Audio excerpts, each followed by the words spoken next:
Ito guys, para sa latest update natin ngayon kay Oppo. Ngayong December 23, 2023 guys, ito iisa-isahin natin. Ito yung bago po nilang labas, A38. At syempre guys, tama-tama sa mga naghahanap po ng budget. Ito, unahin na po natin tong si Oppo A18.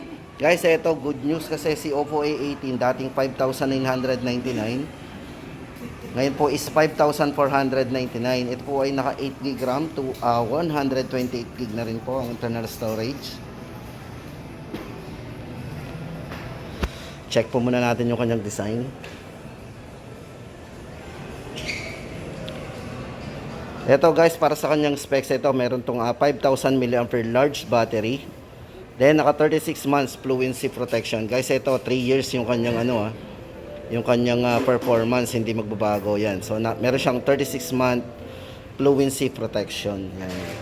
Then guys, ito naka 90Hz refresh rate na rin. Sunlight display. So maliwanag po yung display nito. Then maganda dito guys, meron tong ultra volume mode.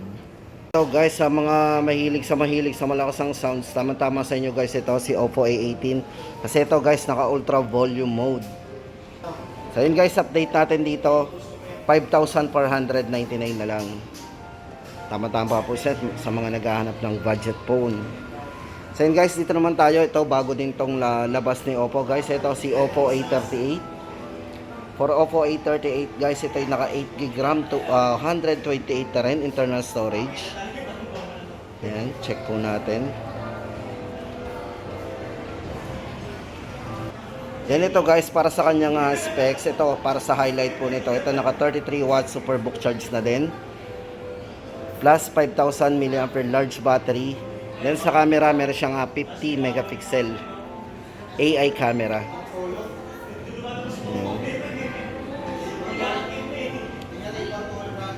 Then guys, check po natin yung kanyang ultra volume. Then guys, ang lakas ng volume niya kasi ito naka 300% volume. Then camera 50 megapixel. Check po natin yung kanyang camera.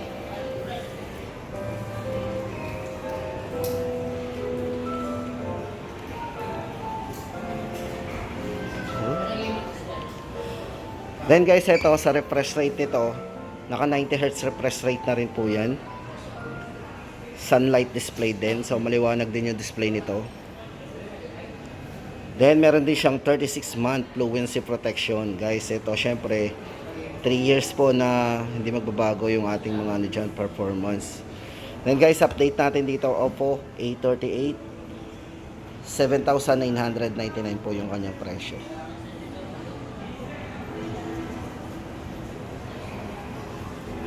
Then guys, ito lipat tayo dito kay Oppo A58. Guys, sa mga naghahanap ng Oppo A58, para po sa price nito guys, ito ay naka 8,999. So almost 9,000 yan.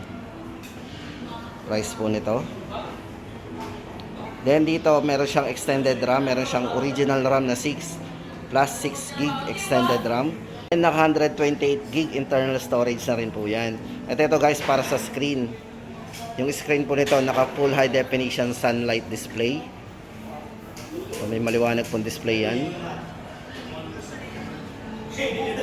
Tapos naka 33 watts superbook charge na rin with 5,000 mAh battery. Large battery. Then guys, ito naka 300% din yan. Dual stereo speaker, ultra volume mode. Yan. So dahil malakas po yung sound yan, tama-tama maganda mag-music dito. Then sa camera guys, meron din siyang 50 megapixel AI camera.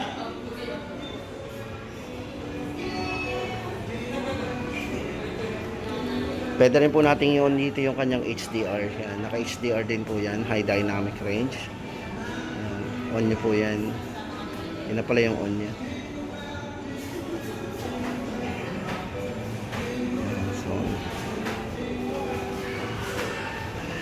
Kapag masyadong maliwanag guys, tama-tama itong gamitin yung mga HDR. So yun guys, para sa update natin dito kay Oppo A58, 8,999. Then guys, ito baka may naghahanap po sa inyo ng affordable na mga buds. Guys, ito for Oppo Enco Buds. 1,699 po yung kanilang very affordable na buds. Pang all day music natin. Kasi ito guys, pang 24 hours total battery life. At naka binaural Bluetooth transmission po yan. So yan, maliwanag po, hindi naglalag yung ating connectivity kasi naka ano yan. Then naka low latency game mode.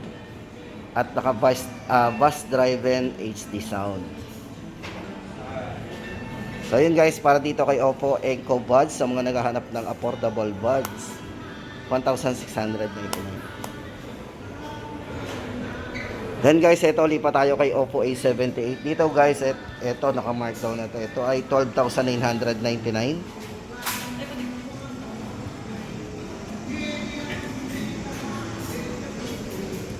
Oppo A78.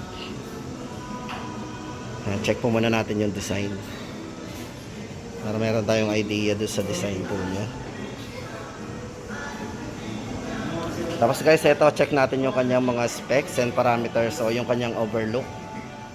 Guys, ito naka 90 Hz refresh rate po yan.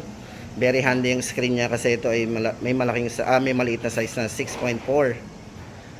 So very handy yan guys kasi maliit lang yan. Then naka 90 Hz na rin po yung refresh rate ng screen. Then maganda dito guys, naka AMOLED display na po yan.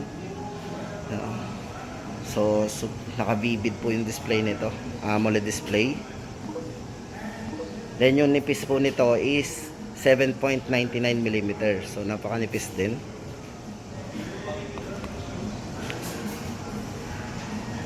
Diamond design matrix. Check na natin yung diamond design. So dito yun. So yun guys, para sa update natin dito kay Oppo A78. Ito guys, ito 256 nga pala internal storage ito. So yung RAM po niya extended din, may 8 po siyang original plus 8GB. Then magiging 16GB RAM po yan. Internal storage 256. Then naka full high definition AMOLED display na rin. At kung colors naman guys, ito may dalawang kulay tayong pagpipilian dito, aqua green and mist black. At para sa charging guys, ito super bilis nito mag-charge kasi ito ay naka 67 watts superbook charge with 5,000 mAh battery. Para po sa Android version guys, ito Color OS based on Android 13 din po. At syempre guys, ito naka dynamic computing engine para sa kanyang chipset. Naka Qualcomm Snapdragon 680 po yan. Tama-tama na ito sa mga gamer. And guys, Oppo A78 12,999 po yung ating update.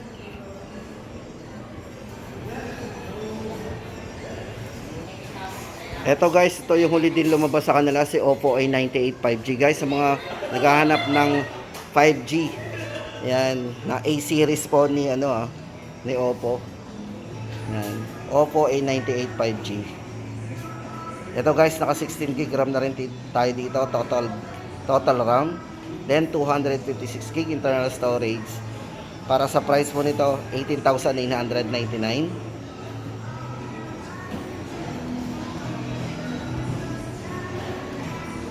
Check po natin yung design.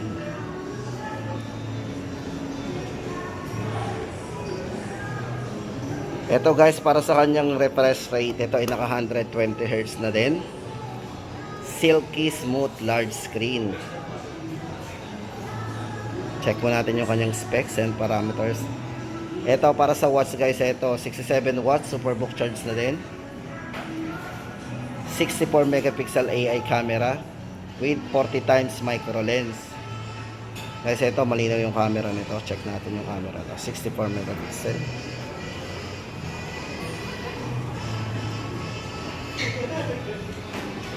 Video. Check po natin yung kanyang resolution. 1080p, 1020.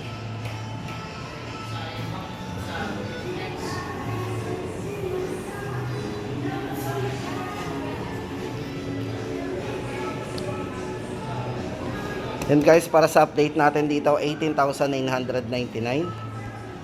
Oppo A98 5G guys. Ito, syempre 5G yan. Mas mabilis ang downloading and uploading natin.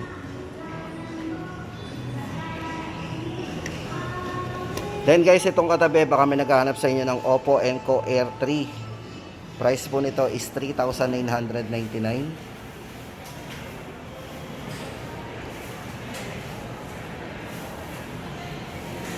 Ito maganda dito guys, ito meron siyang 25 hours total music playback.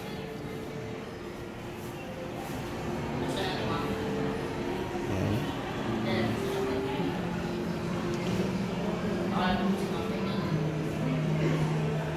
So price update natin guys dito 3,999. Then guys, ito lipat na tayo dito sa kanilang Reno 10 series. Ito po, may dalawa tayong mga update sa inyo. Unahin po muna natin si Oppo Reno 10 5G. Ito guys, para sa price update natin kay Oppo Reno 10 5G, 23,999. Bali ito guys, naka 16GB RAM, 256 internal storage. Then sa color, meron tayong ice blue and gray. Then ito po yung ice blue.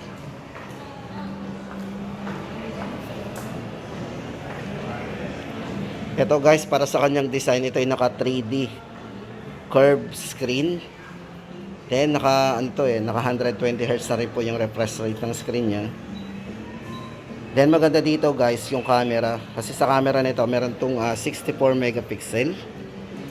Then meron na rin siyang ultra wide. So yung mga gustong makuha na ng maramihan, no, hindi na natin kailangang umatras gamit yung ultra wide angle po niya.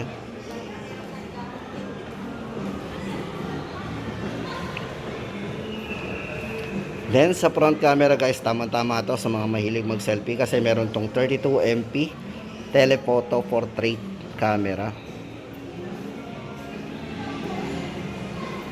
Linaw ng camera niya sa front to. Syempre guys, sa mga mahilig mag-vlog, ito meron din siyang dual view video. Pwede po natin gamitin yung front, at syempre guys, pwede rin natin gamitin yung back. Pwedeng naka-zoom.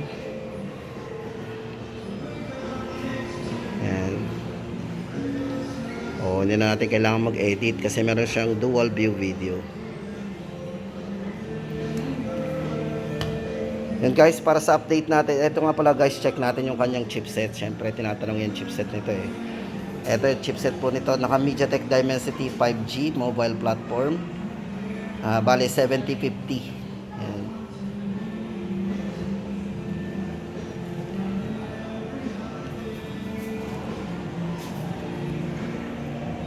Guys, ulitin natin, price nito is 23,999. Oppo Reno 10 5G. Yan guys, sa mga naghahanap ng 5G ni Oppo, ito yung parang mga flagship nila pagdating sa mga 10 series. Then guys, ito naman para kay Reno 10 Pro 5G. Yan. Ito para sa presyo guys, unahin na natin, 29,999.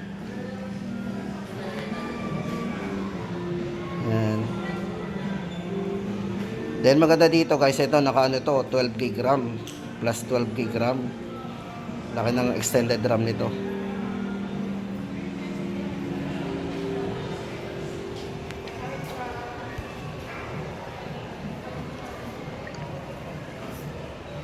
Check po muna natin yung design niya. Ganda na design niya. Ito guys, para sa design nito ay naka Pro Power in design. Ito guys kasi naka 120Hz refresh rate na rin to. Naka 3D curve design. So napaka comfort hawakan, at syempre guys napaka smooth. Kasi nga naka 3D curve.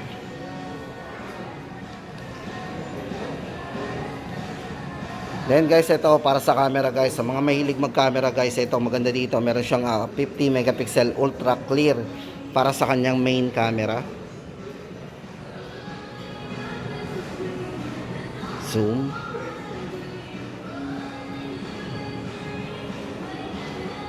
Linaw nito kahit naka-zoom mo.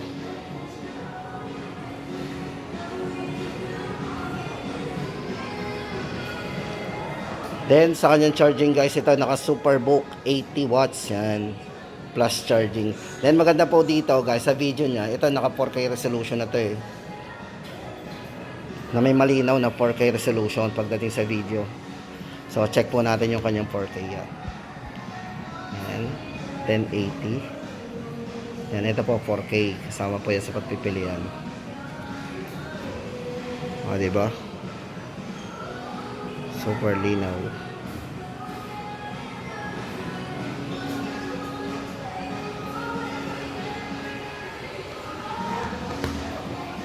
So yun guys, ang update natin dito kay Oppo Reno 10 Pro 5G. Guys, sa mga naghahanap ng 5G, eto syempre guys, mabilis ang downloading natin and uploading.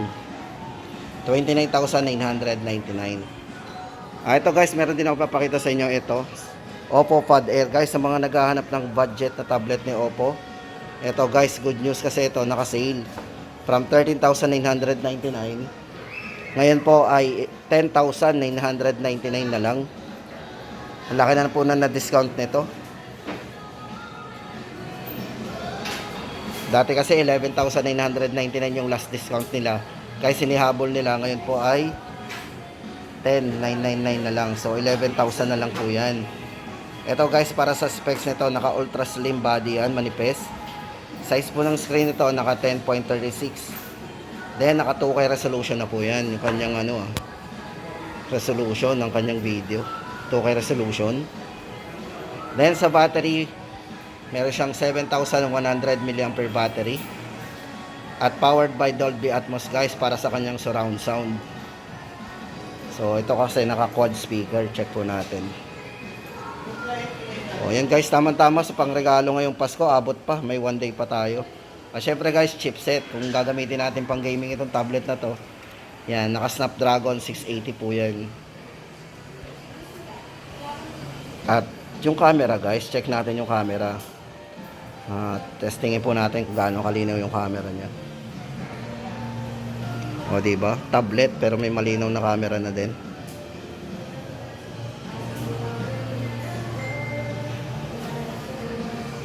Pwede na rin pang picture yung camera niya.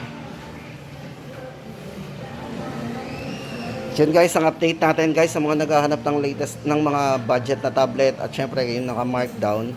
Ito po yung kay Oppo, Oppo Pad Air. Tandaan po natin yan. Yun guys, dito nagtatapos ang ating latest update ngayong December 23, 2023. Babalik po tayo guys, baka may mga bagong pakulo uli sila, di ba?